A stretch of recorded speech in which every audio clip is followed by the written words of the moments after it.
14 जुलै 1911. दिवस तसा साधारणच, पण आज नेहमीपेक्षा अधिक थंडी जाणवत होती आणि धुकंही दाटच पसरलं होतं.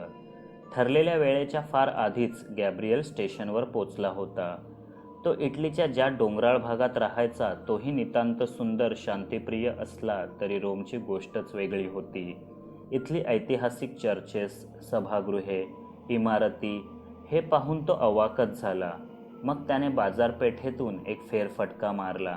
प्रवासात खाण्यासाठी काही गार्लिक ब्रेड्स घेतले आणि पुन्हा येऊन स्थानकात उभा राहिला. एव्हाना गाडी स्थानकात येऊन पोचली होती. अवघे 3च डबे असलेली ती झॅनेटी एक्सप्रेस हुबेहूब पुस्तकातल्या चित्रासारखीच वाटत होती. अवजड लोखंडी शरीर, तरीही त्यावर सुंदर रेखीव रंगकाम, वाफ ओकणारे मजबूत इंजिन आणि त्यामागे फर्स्ट क्लासचे 2 आणि सेकंड क्लासचा 1 डबा. डबे चांगले लांबच्या लांब आणि ऐसपैस होते. गॅब्रियलकडे सेकंड क्लासचं तिकीट होतं. दारावर उभ्या असलेल्या टीसीने रिझर्वेशन पाहून प्रवाशांना डब्यात सोडायला सुरुवात केली. गॅब्रियल आत जाऊन आपल्या नेमून दिलेल्या जागेवर बसला. आता कुठल्याही क्षणी स्थानकावरील घंटेवर स्टेशन मास्तर जोरदार प्रहार करेल. एक कर्कश शिटी वाजवत इंजिन सुरू होईल. मग धडधड करत आगगाडी रुळांवरून धावू लागेल.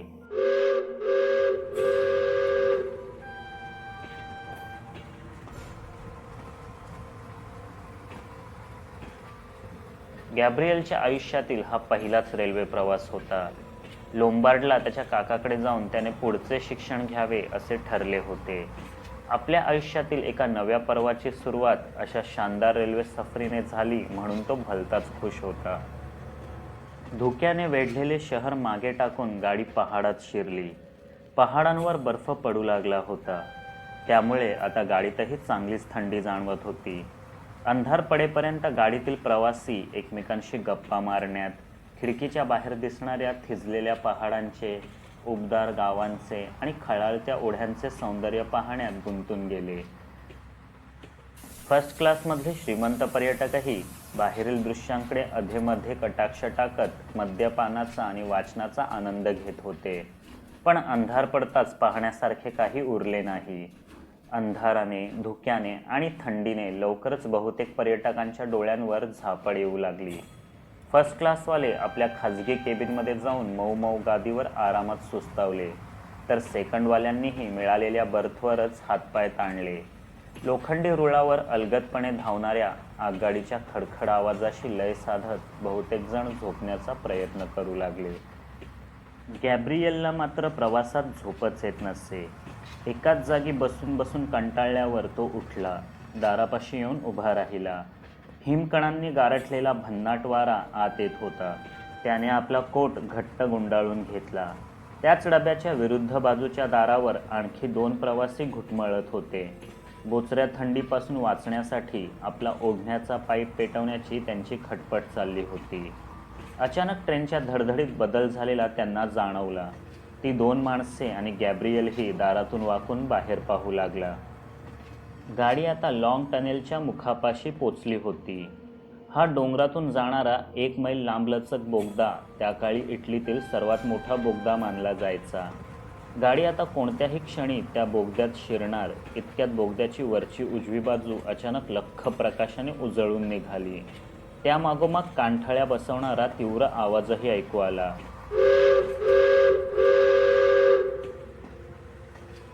त्या आवाजाने गॅब्रियल घाबरून दाराजवळून मागे वळला.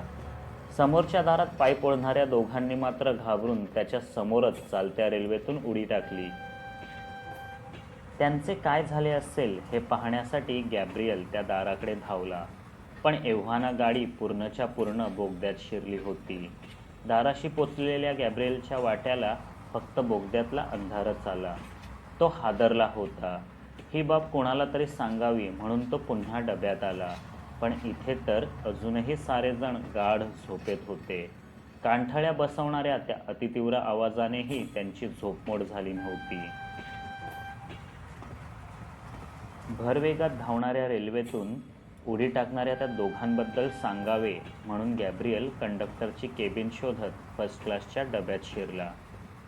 ट्रेनमधून उडी टाकणाऱ्या त्या दोघांची जीवनरेषा फारच बलवान असावी. कारण नुकत्याच झालेल्या हिमवर्षावाने साठलेल्या मऊ मऊ बर्फावर पडल्याने त्यांना फारशी दुखापत झाली नव्हती. थोडेफार खरचटले होते, पण त्याची पर्वा न करता ते उठून उभे राहिले. बोगद्याच्या आत धडधडत गेलेल्या ट्रेनचे काय झाले हे पाहण्यासाठी बोगद्याच्या दिशेने चालू लागले. ट्रेन लाँग टनलमध्ये शिरताना पाहिलेला लख्ख उजेड हा वीज कोसळण्याचा असावा आणि त्याच विजेमुळे पहाडावर हिमस्खलन होऊन बोगद्याचा काही भाग नक्कीच ढासळून ट्रेनवर कोसळणार याची त्यांना शंका आली होती. ते आता रुळाच्या ज्या भागावरून चालले होते तो पहाडाचा एक कडाच होता. म्हणजे ट्रेन बोगद्यातून बाहेर पडली की दूरवर जाताना ती इथूनही त्यांना दिसली असती. पण बराच वेळ उलटून गेला तरी ट्रेन त्या बोगद्यातून बाहेरच येईना. आता मात्र ट्रेनला खरंच अपघात झाला असणार याबद्दल त्यांच्या मनात शंकाच नव्हती. त्या 1 मैल लांबच लांब टनेलमध्ये ती 3 डब्यांची छोटीशी झॅनिटी एक्सप्रेस डिरेल तरी झाली असावी किंवा बोगदाच खचून त्याखाली गाडली गेली असावी असा त्यांचा तर्क होता. चालण्याचा वेग वाढवत ते टनेलमध्ये शिरले. अतीक्ष्ण दिव्यांच्या उजेडात त्यांनी तो पूर्ण टनेल पार केला. पण झॅनिटी एक्सप्रेसच काय, तिचा वितभर तुकडाही त्यांना कुठे दिसला नाही. म्हणजे ट्रेन बोगद्यात नव्हती, ती बोगद्यातून बाहेरही आली नव्हती.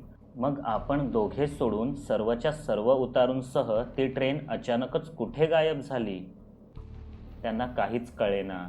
ही अजब गोष्ट लवकरात लवकर प्रशासनाला कळवावी म्हणून पुन्हा एकदा रुळांवरून चालत ते टिमटिमणाऱ्या दिव्यांच्या दिशेने जवळच्याच गावात जाऊन पोचले. दुसऱ्या दिवशी चांगले उजाडेपर्यंत ही विलक्षण बातमी रोमच्या कानाकोपऱ्यात जाऊन पोचली होती.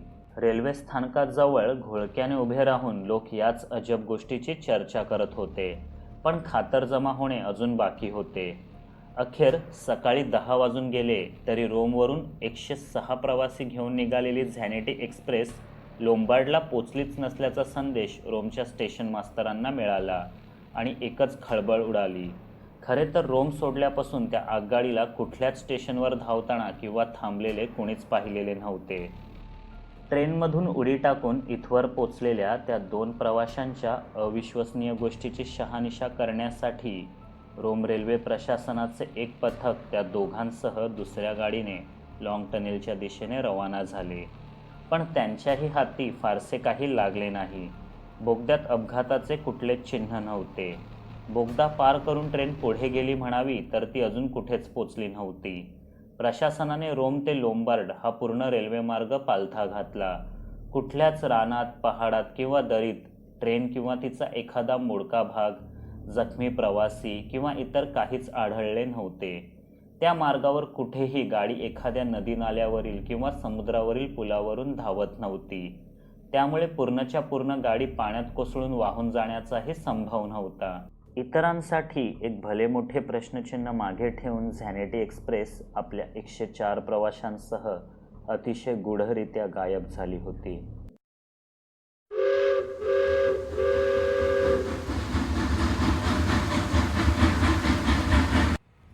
सुसाट वेगात निरंतर धावणाऱ्या झॅनिटी एक्सप्रेसमध्ये नक्कीच काहीतरी गडबड झाल्याचे आता गॅब्रिएलसह सर्वच प्रवाशांना जाणवले होते. कारण टनेलमध्ये शिरून 10 तास झाले तरी टनेल संपतच नव्हता. जेमतेम अर्ध्या पाऊण तासात कापले जाणारे हे अंतर आज अचानक इतके कसे वाढले? ट्रेन तर संपूर्ण वेगात धावत होती. मोटरमनही चक्रावले. प्रवाशांमध्ये घबराट पसरून त्यांनी धावत्या ट्रेनमधून त्या न संपणाऱ्या काळ्याशार बोगद्यात उड्या टाकू नये म्हणून मोटरमनने वेग कमी करत ब्रेक लावण्याचा निर्णय घेतला. पण त्याचाही काहीच उपयोग झाला नाही. वेग कमी करणं आणि ब्रेक लावणं अशा तांत्रिक गोष्टींनी तर सोडाच, पण कोळसा संपूनही वाफेच्या इंजिनावर चालणारी ती ट्रेन त्याच वेगात तशीच धावत राहिली आणि इतके धावूनही तो बोगदा मात्र कधीच सरला नाही. आपल्यासोबत जे घडतंय ते फारच अमानवी आणि विलक्षण आहे हे त्यांना कळले होते. पण ते असे का घडते आहे हे मात्र कळत नव्हतं. देवावर विश्वास असणाऱ्या साध्या भोळ्या प्रवाशांना ती जजमेंट डेची म्हणजेच जगाच्या अंताची सुरुवात असावी असे वाटले. काही विज्ञाननिष्ठ लोकांना ही ट्रेन नसून कुठले तरी मायावी यंत्रच आहे असे वाटले.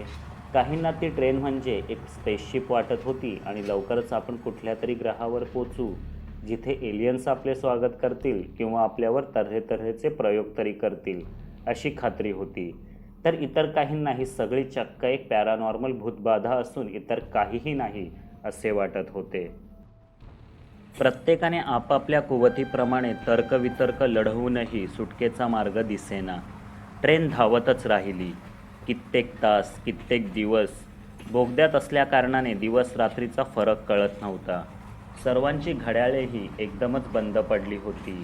आपण पुन्हा सुखरूप आपल्या घरी पोचू असा विश्वास आता त्या 104 पैकी एकाही प्रवाशाला वाटत नव्हता. आणि बऱ्याच वेळानंतर कधीतरी एकाएकी गाडीचा वेग कमी झाला.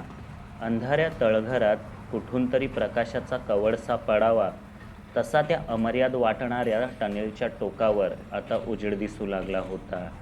हेही एक मृगजळच असावे असे त्यांना थोडा वेळ वाटले, पण लवकरच गाडी बोगद्यातून बाहेर येऊन धावू लागली.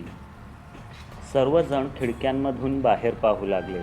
गवताळ कुरणे, नद्या, डोंगर, दूरवर काही घरे इत्यादी बघून त्यांच्या जीवात जीव आला. आपण पुन्हा एकदा खऱ्याखुऱ्या जगात पोचलो असे वाटले. हळूहळू ट्रेनचा वेगही कमी झाला. एका अज्ञात आणि ओसाड जागेवर ट्रेन थांबली. तिथे कोणतेही स्टेशन नव्हते, वर्दळ नव्हती. फक्त ओसाड भागातून लांबच लांब कुठेतरी जाणारा एक रूळ आणि त्यावरच आता ती झेनेटी एक्सप्रेस थांबली होती. ते सर्वजण गाडीतून उतरले. रेल्वे रुळाला धरूनच एकामागे एक मनुष्यवस्तीच्या खुणा शोधत चालू लागले. बरेच चालल्यावर अखेर एका छोट्याशा शहराजवळ पोचलेच.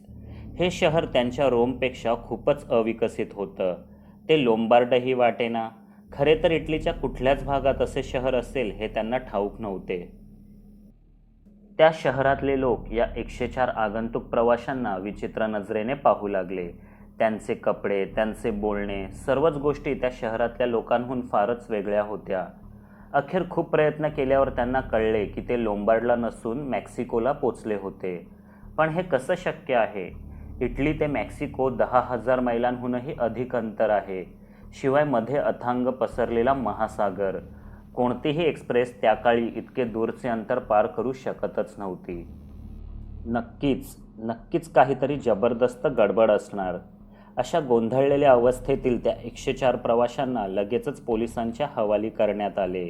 पोलिसांनी मेक्सिकन भाषेत विचारलेल्या प्रश्नांची या इटालियन प्रवाशांनी मोडक्या तोडक्या इंग्रजीत उत्तरे दिली. आपण रोममधून झॅनेटी एक्सप्रेसने या दिवशी निघालो असे त्यांनी कसेबसे समजावले. पण कुणाचाच यावर विश्वास बसेना. शेवटी कुठल्या तरी भयानक अपघातात सर्वच्या सर्वच प्रवाशांचे मानसिक संतुलन बिघडले असावे असे वाटून त्या 104 जणांना वेड्याच्या इस्पितळात दाखल करण्यात आले. मेक्सिकन प्रशासनाने त्यानंतर बरीच खटपट करून इटलीच्या अधिकाऱ्यांशी संपर्क साधला. पण रोमवरून अशी कुठली ट्रेन कधीच निघाली नसल्याचे त्यांनी स्पष्ट केले. तसेच त्या 104 प्रवाशांबद्दलही कुठलीच माहिती उपलब्ध नव्हती. अखेर मानसिक रोगी म्हणून त्या 104ही प्रवाशांना उरलेले आयुष्य मेक्सिकोच्या मेंटल असायलममध्येच घालवावे लागले.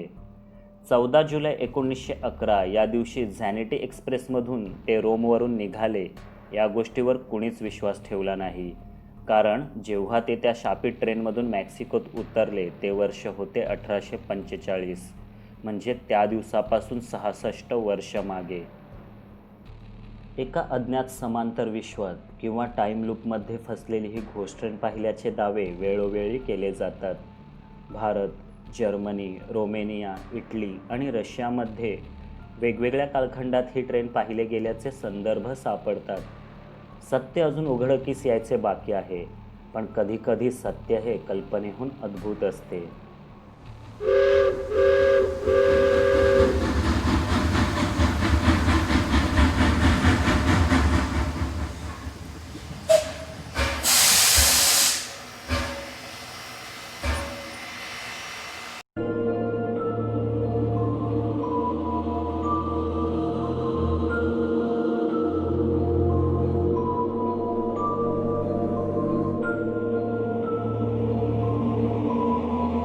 वर्तमानपत्रातील कोडी सोडवण्यात मायकल दंग होता. खरं तर आज शनिवार, सुट्टीचा दिवस, पण तरीही त्याला एअर ट्रॅफिक कंट्रोल रूमवर नाईट ड्युटी लागली होती. कारण विमाने काही शनिवार रविवार पाहून उडत नाहीत. संध्याकाळचे 7 वाजले होते. बाकीचे आज छान सॅटरडे मूडमध्ये असतील आणि आपण मात्र इथे क्वचितच कधीतरी येणाऱ्या विमानांच्या सिग्नल्सची वाट पाहत बसून आहोत याची खंत त्याला सतावत होती. तिथे दुर्लक्ष करण्यासाठीच तो त्या कोड्यात गुंतला होता. अचानक त्याच्या समोरचा रेडिओ सिग्नल रिसीव्हर खरखर वाजू लागला. कुणीतरी अत्यंत भेदरलेल्या आवाजात घाईघाईने काहीतरी सांगू पाहत होता. त्यातील मेडे मेडे हा शब्द मायकलने स्पष्ट ऐकला. मेडे म्हणजे संकटाची खूण.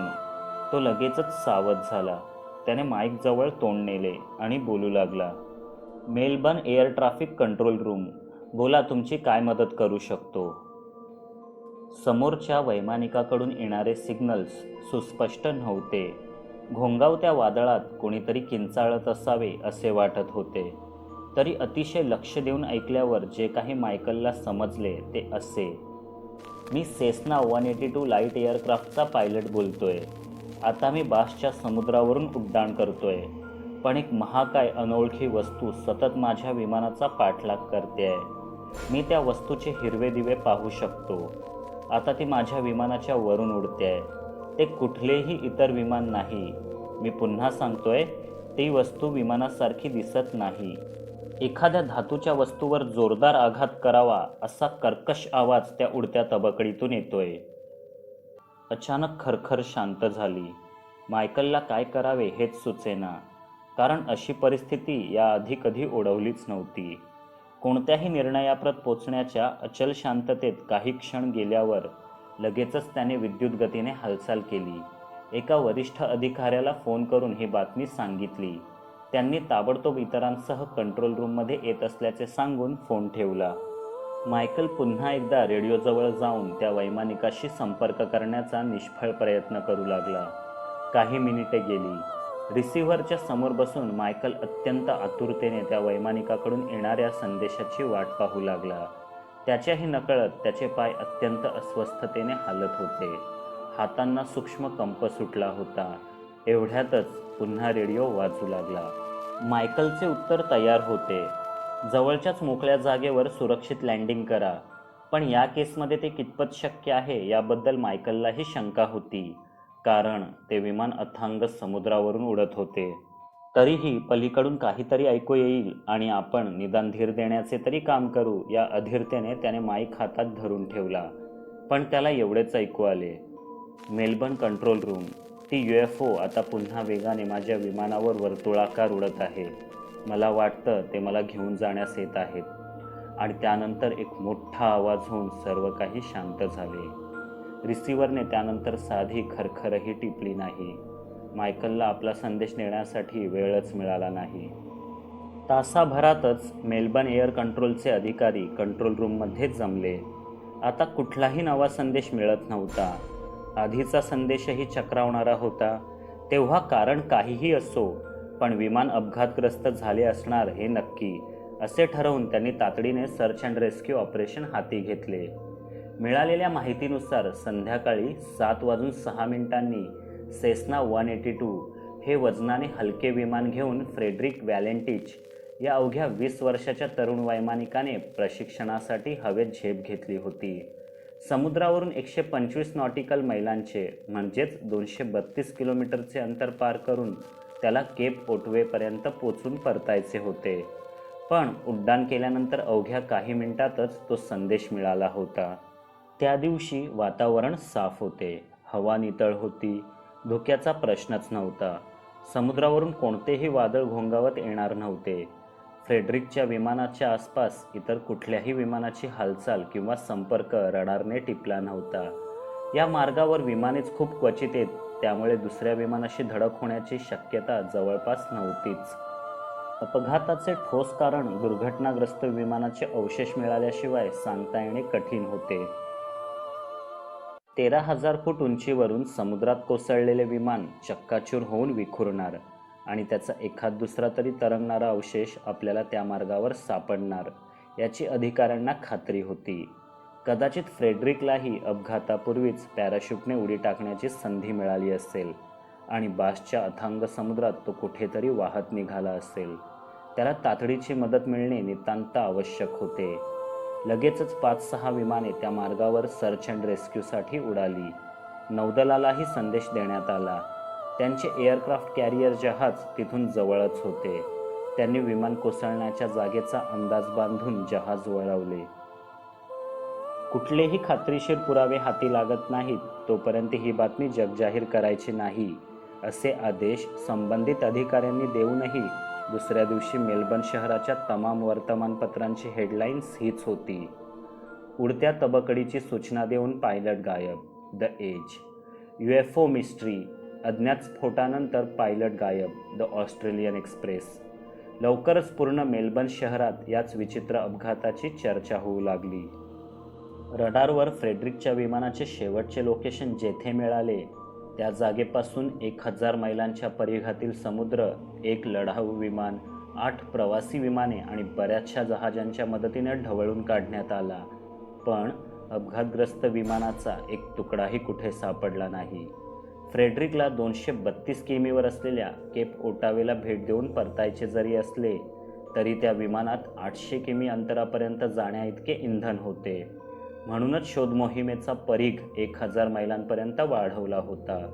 तरीही हाती काहीच लागले नाही. शेवटी दुर्घटनेच्या 4 दिवसानंतर म्हणजेच 25 ऑक्टोबर 1978 या दिवशी शोधमोहीम अधिकृतरित्या थांबवल्याचे जाहीर करण्यात आले. फ्रेडरिकच्या कुटुंबियांना मात्र त्याच्या परतण्याची अजूनही आशा होती. विमान कोसळण्यापूर्वीच त्याला बाहेर उडी टाकण्याची संधी मिळाली असेल आणि लाटांसोबत वाहत जाऊन तो दूर कुठल्या तरी बेटावर पोचला असेल. लवकरच तो घरी परतेल असा त्यांना ठाम विश्वास होता. पण प्रत्येक दिवसाच्या सूर्यास्ताबरोबर तो विश्वासही ढळत चालला. शोधमोहीम जरी थांबवली असली तरी मेलबर्न एअर ऑथॉरिटीने या घटनेचे इन्व्हेस्टिगेशन मात्र थांबवले नव्हते. फ्रेडरिककडून जो अचंबित करणारा संदेश मिळाला त्याची उकळ करण्यासाठी आणि विमान खरेच अपघातग्रस्त झाले असेल तर त्या अपघातामागची कारणे शोधण्यासाठी हवाई उड्डाण तज्ज्ञांची एक टीम बनवण्यात आली. 2 महिने घटनेचा बारकाईने अभ्यास केल्यावर त्यांनी आपले अहवाल सादर केले. त्यांच्या मते फ्रेडरिकने रेडिओवर सांगितले त्याप्रमाणे खरेच एखाद्या UFOने अर्थात उडत्या तबकडीने त्याच्या विमानाचा पाठलाग केला असावा या गोष्टीबद्दल त्यांना साशंकता होती. फ्रेडरिक हा अवघ्या 20 वर्षांचा नवशिक्या पायलट होता. उड्डाणानंतर काही वेळाने दिशाभूल होऊन त्याच्या विमानाने गिरकी घेतली असावी आणि त्या अवस्थेत खाली असलेल्या अथांग समुद्राच्या पृष्ठभागावर संधी प्रकाशात स्वतःच्याच विमानाची प्रतिमा आणि दिवे पाहून त्याला आपल्यावर आणखी एक यान उडत असल्याचा भास झाला असावा. केप ओटावेला पोचल्यावर परतण्याऐवजी तो दिशा बदलून किंग आयलंडपर्यंत का गेला याचे स्पष्टीकरण देता येत नव्हते. पण कदाचित दिशाभ्रम हे त्यामागचे कारण असावे आणि विमान अपसाईड डाऊन स्थितीत उडत असताना त्या बेटावरच्या दिव्यांनाही त्याने स्पेसशिपचे दिवे समजले असण्याची शक्यता होती. आणखी एका तज्ज्ञाच्या मते फ्रेडरिकला सेन्सरी इल्युजन झाले असण्याची शक्यता होती. मानवी संवेदना या जमिनीवरील हालचाली आणि मार्गक्रमणासाठी अनुकूल झालेल्या असतात. आकाशात उड्डाण करताना मार्गातील अडथळे आणि त्यांची आपल्यापासूनची अंतरे मेंदूत अनिश्चितता निर्माण करतात. अशी अवस्था वैमानिकांसाठी धोकादायक ठरू शकते आणि क्षितिजाबद्दल संभ्रम निर्माण होऊन पायलट केव्हा विमान उलटे उडवण्यास सुरुवात करतो हे त्यालाही कळत नाही. यालाच टिल्टेड होरायझन असेही म्हणतात.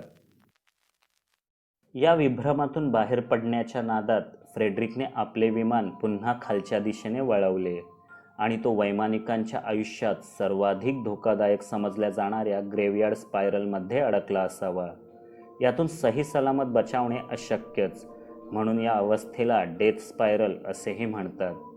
गिरक्या घेत खाली येणाऱ्या विमानाचे इंधन वेगाने संपू लागले. इंजिनापर्यंत इंधन पोचण्यास अडथळा येऊ लागताच इंजिनातून खडखड असा आवाज येऊ लागला. फ्रेडरिकने घोंगावणारे कर्कश आवाज करणारे यान आपला पाठलाग करते असे म्हटले त्याला हीच अवस्था कारणीभूत असावी असा निष्कर्ष तज्ज्ञांनी काढला. थोडक्यात फ्रेडरिकचे अर्धप्रशिक्षित आणि बिनअनुभवी असणेच त्याच्या अपघाताचे मुख्य कारण आहे. त्याचे विमान बासच्या समुद्रात कुठेतरी कोसळले आणि तळाशी गेले. त्यामुळे आता ही फाईल बंद करायला हरकत नाही असा अहवाल तज्ज्ञांनी सादर केला. फ्रेडरिकच्या आयुष्याकडे नजर टाकली तर तज्ज्ञांचे म्हणणे अगदीच चुकीचे नव्हते या गोष्टीवर प्रकाश पडतो. 1958 मध्ये जन्मलेल्या आणि दुर्घटनेच्या वेळी अवघे 20 वर्ष वय असलेल्या फ्रेडरिकने तब्बल 150 तासांचे प्रशिक्षण घेतले होते. तो 4थ्या श्रेणीचा पायलट होता. त्यामुळे त्याला हवामान अनुकूल असल्यास रात्रीच्या वेळी उड्डाणाचीही परवानगी होती. व्यावसायिक पायलट बनण्यासाठी तो अर्धवेळ प्रशिक्षण घेत होता, पण अतिशय साधारण प्रगती असल्यामुळे तब्बल 4 ते 5 वेळा त्याला लायसन्स नाकारण्यात आले. याशिवाय सिडनी शहराच्या हवाई प्रतिबंध क्षेत्रात उड्डाण करणे आणि जाणून बुजून विमान ढगात घेऊन जाण्याचा प्रयत्न करणे यासाठी त्याला कायमची उड्डाणबंदी करण्याचा इशाराही देण्यात आला होता. पण या घटनेला एक दुसरी बाजूही आहे. व्हॅलेंटिने स्वतःच हे सगळे घडवून आणले असेही म्हटले जाते. कारण त्याच संध्याकाळी केप ओटवेपासून जवळच निर्जन स्थळी एका अज्ञात विमानाने लँडिंग करण्याचा प्रयत्न केला असल्याच्या तक्रारी काही स्थानिकांकडून करण्यात आल्या होत्या, असे मेलबर्न पोलिसांनी सांगितले. मेलबर्न हवाई अड्डा ते केप ओटावे हे अंतर सेस्ना विमानाने 30 ते 45 मिनिटांचे असले तरी विमानात त्यापेक्षाही बरेच दूर जाण्याइतके इंधन होते. शिवाय ऑस्ट्रेलिया हा खंडप्राय आणि बहुतांश भाग निर्जन असणारा देश आहे. त्यामुळे फ्रेडरिकचे विमानासह गायब होणे सहज शक्य होते. तरीही आपले व्यवस्थित चाललेले आयुष्य सोडून कुटुंबियांचा विरह सहन करून हा अवघ्या 20 वर्षांचा तरुण गायब का होईल या प्रश्नाचे उत्तर मात्र कोणाकडेच नाही. व्यावसायिक वैमानिक बनण्याच्या प्रयत्नात अपयश येत असल्याने त्याने आत्महत्या केली असावी असे म्हटले तरी आत्महत्येचे इतर सोपे मार्ग असताना तो एवढी मेहनत का घेईल? शिवाय आत्महत्या करणारा रेडिओ संदेश पाठवून कोणीतरी आपला पाठलाग करतंय असं तरी नक्कीच म्हणणार नाही. फ्रेडरिकच्या घरच्यांशी संवाद साधला असता आत्महत्या करण्याइतके टोकाचे नैराश्य त्याच्या आयुष्यात कधीच नव्हते असे त्यांनी म्हटले. तो लायसन्स मिळवण्यात अपयशी जरी झाला होता तरी एक ना एक दिवस आपण ते नक्की मिळवू याची त्याला खात्री होती. त्याचे वडील सांगतात, तो लहानपणापासूनच UFO थिअरीचा चाहता होता. परग्रहवासी आपल्या अतिशय अद्ययावत यानांच्या सहाय्याने पृथ्वीजवळ येऊन आपल्या हरकतींवर नजर ठेवतात असे त्याचे म्हणणे असायचे. आपली याने दिसू नयेत म्हणून ते कृत्रिम ढग तयार करून त्यांचा आडोसा घेतात. म्हणूनच तो 1-2 वेळा जाणून बुजून आपले विमान ढगात घेऊन गेला होता. प्रशिक्षण घेताना उड्डाणाच्या वेळी आपल्याला अनेकदा त्यांचे अस्तित्व जाणवले असे तो म्हणायचा आणि कधीतरी ते आपला पाठलाग करून आपल्याला घेऊन जातील अशी भीतीही त्याला सतावत होती. अर्थातच या गोष्टीवर एलियन्स आणि UFO यांमध्ये रस असलेल्या उत्साही लोकांशिवाय इतर कोणी विश्वास ठेवायला तयारच नव्हते. त्याच दिवशी आपण आकाशात काही दिवे समुद्रावरून गोलाकार उडताना पाहिले आणि ते अत्यंत वेगाने खाली येत होते. ते दिवे हिरव्या रंगाचे असल्याचे प्रत्यक्षदर्शींनी सांगितले. फ्रेडरिकच्या शेवटच्या संदेशातही हिरव्या रंगाच्या दिव्यांचा उल्लेख होता. UFO तज्ज्ञांचा असा ठाम विश्वास होता की फ्रेडरिकच्या विमानाचे परग्रहवासियांकडून अपहरण केले गेले असावे, नाहीतर त्यांनी पाठलाग करून ते नष्ट तरी केले असेल. पण पुराव्यांशिवाय असल्या गोष्टींवर विश्वास ठेवणार कोण? पण लवकरच एक असा पुरावा समोर आला की ज्यामुळे या थिअरीवर एक शक्यता म्हणून तरी प्रत्येकालाच विचार करावा लागेल. व्यवसायाने प्लंबर असलेला रॉय मेनीफोल्ड त्या सुट्टीच्या दिवशी केप ओटावे लाईट हाऊस जवळ फिरायला गेला होता. त्याच्याजवळ कॅमेराही होता. फ्रेडरिकचे विमान गायब झाले त्याच वेळेच्या आसपास त्याने लाईट हाऊसचे बरेचसे फोटो घेतले आणि फ्रेडरिकने उल्लेख केलेल्या यानाशी मिळतीजुळती वस्तू आपण त्या फोटोत स्पष्ट पाहू शकतो. असेच फोटो केप ओटावेच्या इतर भागातील काही उत्साही मंडळींनीही आपापल्या कॅमेऱ्यात कैद केले होते. त्यामध्ये ढगांसारख्या दिसणाऱ्या धुरात लपेटलेली ती अज्ञात वस्तू फ्रेडरिकच्या विमानाचा पाठलाग करताना दिसत आहे. सत्य काय हे अजून तरी उलगडलेले नाही, पण कधीकधी सत्य हे कल्पनेहून अद्भुत असू शकते.